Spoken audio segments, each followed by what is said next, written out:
વડોદરા શહેરમાં કાયદો અને વ્યવસ્થા અંગે ફરી એકવાર સવાલો ઊભા થયા છે। શહેરમાં એક તરફ પોલીસ દ્વારા ચેકપોસ્ટ પર કડક ચેકિંગ ચાલી રહ્યું છે, જ્યારે બીજી તરફ માંજલપુર પોલીસ સ્ટેશન હદ વિસ્તારમાં જ દારૂના ગેરકાયદે ધંધા ખુલ્લેઆમ ચાલતા હોવાના આક્ષેપો સામે આવ્યા છે। મળતી માહિતી મુજબ માંજલપુર વિસ્તારમાં રામદેવનગર અને તુરજાનગર વચ્ચે આવેલ કોતર તલાવડી રોડ અલવા નાકા પાસે એક મહિલા બુટલેગર વનિતા દ્વારા ગેરકાયદે દારૂનું વેચાણ કરવામાં આવી રહ્યું છે। સૌથી ચોંકાવનારી વાત એ છે કે આ મહિલા દ્વારા નાબાલિગ છોકરી પાસેથી જ વિદેશી દારૂનું વેચાણ કરાવવામાં આવી રહ્યું છે અને ઘર આંગણે લોકોને બેસાડી દારૂ પીવડાવવામાં આવે છે। સ્થાનિક લોકોમાં ભારે રોષ જોવા મળી રહ્યો છે।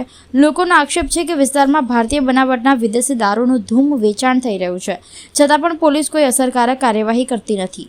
શું આ ગેરકાયદેસર ધંધા પાછળ કોઈ મોટું જાડું કે વહીવટ છે? આ સવાલો હવે ઉઠી રહ્યા છે।